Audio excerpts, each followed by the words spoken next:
जैसे को तैसा। ये कहानी एक खूबसूरत से आशियाने की है जहाँ कई सारे पशु पक्षी अपना जीवन बसर कर रहे थे। उसी आशियाने में एक कमल नामक एक चिड़ा जो अकेले ही बरगद के एक पेड़ पर रहता था। कमल चिड़े का इस संसार में कोई नहीं था। वे बरसों से अकेले ही रहता था। वो हर रोज अलग अलग पक्षियों के पास जाकर मजदूरी करता था और उन पैसों से अपना गुजारा करता था।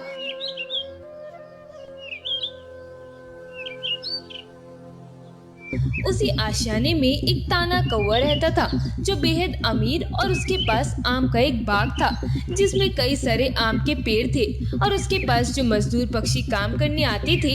ताना कौवा 10 दिनों तक उस मजदूर पक्षी से अपना आम के बाग का काम करवा लेता था और उसे एक पैसा तक नहीं देता था और 10 दिन होते ही उस मजदूर पक्षी को निकाल कर एक नया मजदूर पक्षी लगा लेता था। इसी तरह उसने अब तक कई पक्षियों से मुफ्त में काम करवा कर अपने बाग को हरा भरा कर दिया था। एक दिन कमल चिड़ा उड़ते हुए उसी आम के बाग के पास से गुजर रहा था। अरे वाह, इस बाग में तो कितने सारे आम के पेड़ हैं और इन पेड़ों पर कितने अच्छे अच्छे आम लगे हैं। काश मेरे पास भी एक ऐसा आम का बाग होता। कमल चिड़ा उस बाग को घूरे जा रहा था, तभी ताना कौवा उसके पास आता है। अरे कौन हो भाई, क्यों मेरे बाग को इस तरह घूर रहे हो? कहीं मेरे आम चुराने का तो इरादा नहीं है ना?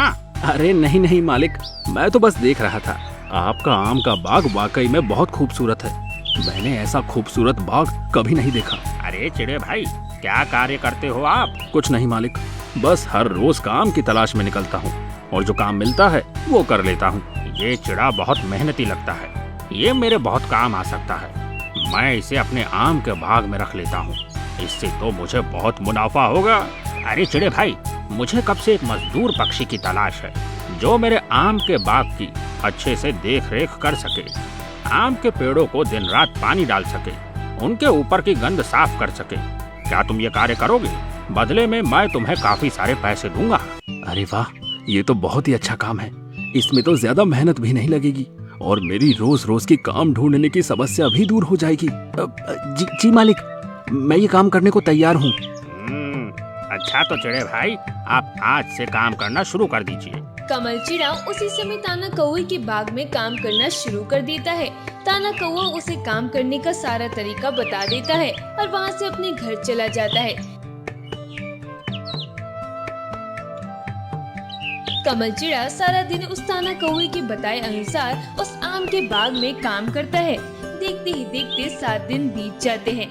कमल चिड़े ने ताना कौवे के आम के बाग को इतना हरा भरा और खुशनुमा कर दिया था कि अपने बाग को इतना अच्छा देखकर ताना कौवे की आंखें फटी की फटी ही रह जाती है। अरे वाह, ये चिड़ा तो बड़ा ही कमाल का है।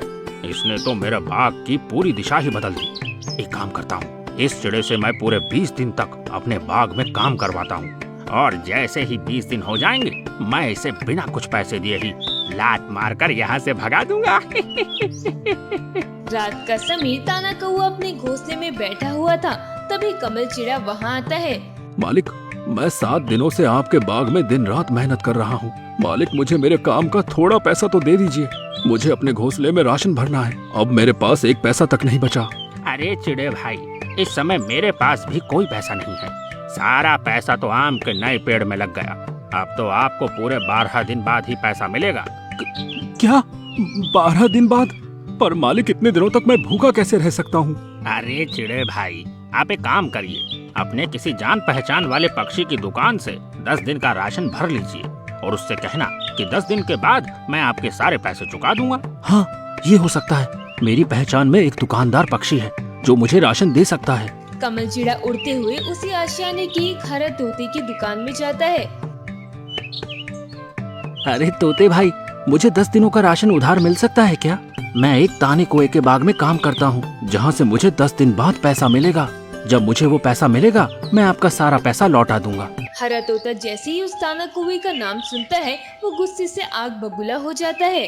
क्या वो पाखंडी कौवा? अरे चिड़े भाई, अभी इसी समय उस ताना कौवे के बाग में काम करना बंद कर दो। वो बहुत चालाक और लालची किस्म का पक्षी है। उसने अब तक इस जंगल के कितने गरीब मजदूर पक्षियों से अपने बाग में काम करवा लिया है और उन्हें बिना पैसे दिए ही लात मारकर 10 दिन बाद वहाँ से भगा दिया है। वो कौवा हर 10 दिन के बाद अपने बाग में एक नया पक्षी रख लेता है और जैसे ही 10 दिन होते नहीं कि वो कौवा उस मजदूर पक्षी को बिना कुछ दिए धमकी देकर भगा देता है। ऐसा उसने अब तक कई सारे पक्षियों के साथ किया है। क्या? मैंने तो उस कौवे के पास 8 दिन तक काम किया है। क्या वो मुझे भी मेरी मेहनत का पैसा नहीं देगा? नहीं देगा वो आपकी मेहनत का पैसा। देखना, जैसे ही आपके काम के दिन पूरे हो जाएंगे वो आपको लात मारकर धमकी देकर वहाँ से खाली हाथ भगा देगा। आप फालतू में वहाँ जाकर मेहनत न करिए, वहाँ से आपको कुछ नहीं मिलने वाला। अब तक कई सारे गरीब पक्षी उस ताने कौवे के नाम से रो रहे हैं। उसने कई सारे मजदूर पक्षियों का हक मार लिया है। वो कौवा मेरे साथ इतनी बड़ी चाल चल रहा है, उसे तो मैं मजा चखा कर रहूंगा। देखना, मैंने उसकी ही चाल उस पर ना पलटी ना तो मेरा नाम भी कमल चिड़ा नहीं। कमल चिड़ा हरे तोते की पूरी बात सुनकर वहाँ से उड़कर चला जाता है। अगले दिन सवेरे कमल चिड़ा ताना कौवे के आम के बाग में कार्य करने चला जाता है और वहाँ कार्य करने लगता है। अभी तो वो कौवा यहाँ नहीं है। मैं जल्दी जल्दी इस पेड़ के आम तोड़ता हूँ और उनकी जगह नकली आम इस पेड़ पर लगा देता हूँ और इस पेड़ के आम को ले जाकर बाजार में बेचकर उन पैसों से अपना गुजारा करता हूँ। और रही बात इन आम के पेड़ों की, तो मैं धीरे धीरे इन सारे आम के पेड़ों के नीचे की मिट्टी हर रोज थोड़ी थोड़ी हटाता जाऊंगा, ताकि जब वो कौवा मुझे यहाँ से निकाले तो ये सारे पेड़ अपनी जड़ के साथ उखड़ जाएं और उसका सारा आम का बाग बर्बाद हो जाएगा। कमल चिड़ा हर रोज थोड़े थोड़े आम तोड़ कर ले जाता है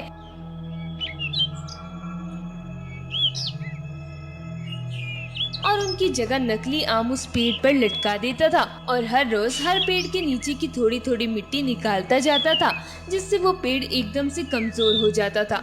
इसी तरह 12 दिन बीत जाते हैं। कमल चिड़े ने अब तक सारे आमों के पेड़ से आम तोड़कर बाजार में बेच दिए थे। अब उन पेड़ों पर केवल नकली आम लगे हुए थे और उनकी जड़ें भी बहुत कमजोर हो गई थी। अब कमल चिड़े का इस आम के बाग में आखिरी दिन था। ताना कौवा जब अपने बाग को देखता है, अरे वाह,